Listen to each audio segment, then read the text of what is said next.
Welcome back. We've all had to pull aside of the road for the event of an emergency vehicle passing by, but what other factors help to aid these vehicles to their destinations? The committee in which both Senator Judy Emmons and Jane White are a part of is dedicated to 5 areas: legislation and policy, raising public awareness, victim services, data collection, and professional training. Russell says Michigan is home to more than 60 different species of mosquitoes, but doesn't believe that the risk of diseases such as West Nile virus is any higher this year than in past years. 19-year-old Connor McCowan appeared in Ingham County's 30th Judicial Circuit Court on Tuesday, June 18th for his pretrial and motion to request bond reduction. You are Connor McCowan, sir? Yes, Your Honor. Okay. McCowan will be facing charges for fatally stabbing 23-year-old Michigan State University student Andrew Singler after a heated exchange of text messages in February of this year. And the defendant stabbed Andrew at least 2 times, once directly in the heart. The court heard testimonies from Connor's father, Randy Singler, and family friend and employer of Connor, David Jordan, who, if necessary, will help fund his defense. Randy McCowan stated he personally knew Andrew Singler, who dated his daughter, Shay McCowan, for a year and a half. Very close. It was like a son for me as well. I miss him very much. Andrew's mother, Janice Singler, was also in court that day to express her thoughts, saying it would devastate her if McCowan were to receive bond. My son is not here to be treated anywhere. He's dead. And I don't believe that Connor should be able to have the freedom that my son doesn't have. Judge Kennedy made his decision after saying there is question of Connor McCowan's likeliness to flee if he were granted bond.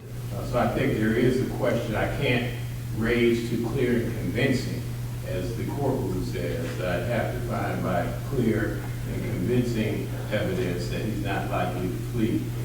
So at this time, for the reasons stated on the record, the court will be denied. Thank you.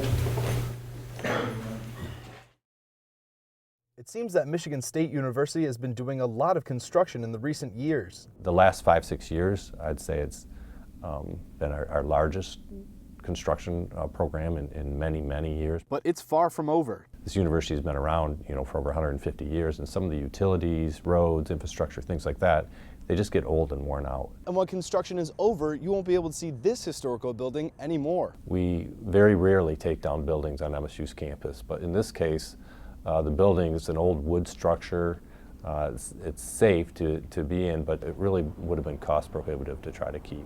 It will cost a little under $1 million to demolish Morrill Hall, with a green space going where it once stood. But as for a new building coming to campus, bioengineering is a little different. That's a brand new building. It's going to be on our south campus next to the clinical center and the life sciences buildings.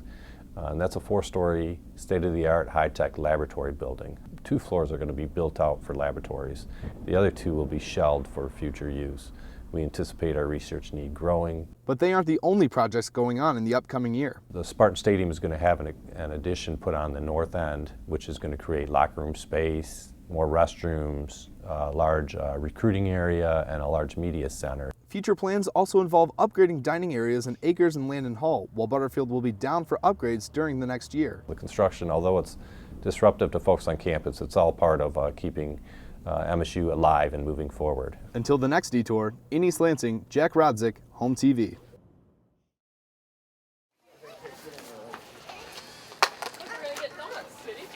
This year, this is the first time, which is unusual for me. This is actually only our second time.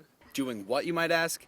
Going to the cider mill, a tradition that many Michiganders take part in every year. There's less people here than I've seen before. Normally I go at least maybe every 2 or 3 weeks. And I think this fall season, this is our second visit. What's different this season, and why have some customers not returned to the cider mills? High prices. We have about 100 acres of apples, and we didn't pick a single apple this year. What do the cider mills have to say about this season? This has probably been the most challenging and difficult season since we purchased the cider mill. There's a real apple crisis in Michigan this year. It's been tough. It's kind of a statewide thing. So why have prices gone up so much? 90% of the apple crop is pretty much not available this year. We have about 10% to work with. Our business revolves around apples and cider. We lost 100% of our crop. And with crop looking like this, it's no wonder why prices have increased. Our cider obviously went up, probably 40%, but Our cost going into it went up 4 times. The cost of apples to us this year from last year has more than doubled. Our cost of cider has not doubled. It is considerably more, but we didn't feel we could pass everything on to the consumers, so we're sharing it. But for some, it hasn't stopped them from coming back. No, fortunately for us, it hasn't really. It just, you know, makes you think about it a little bit for those who might not be able to afford it this year. For Focal Point, I'm Jack Rodzik.